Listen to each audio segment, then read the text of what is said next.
ময়মনসিংহে ইসরায়েল বিরোধী মানববন্ধন ও বিক্ষোভ মিছিল অনুষ্ঠিত হয়েছে। ময়মনসিংহ থেকে এসএমকে মিজানের পাঠানো তথ্য ও ভিডিও চিত্রে থাকছে বিস্তারিত। অভিযান নিউজ টিভির সাথে আছি আমি তৌফিক হাসান। আজ 7 এপ্রিল সোমবার সকাল 11টায় নগরীর টাউন হল ময়দানে বিভিন্ন স্কুল, কলেজ ও শিক্ষা প্রতিষ্ঠান সহ সর্বস্তরের মানুষ উক্ত বিক্ষোভ সমাবেশে অংশগ্রহণ করেন। এছাড়াও এখানে ময়মনসিংহের বিভিন্ন সামাজিক উন্নয়নমূলক সংগঠন অংশগ্রহণ করে।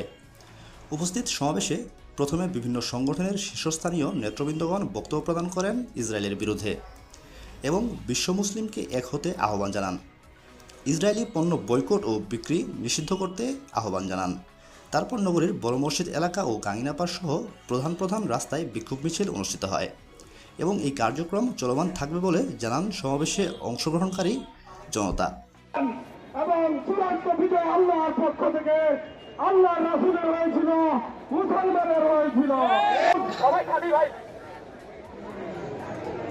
সম্মানিত ময়মনসিংহবাসী, আপনারা সকলের দৃষ্টি আকর্ষণ করতে চাই, কথা বললেই সে জঙ্গি। আপনারা কি ভুলে গিয়েছেন? কালেমার পতাকা আনলেই সে জঙ্গি।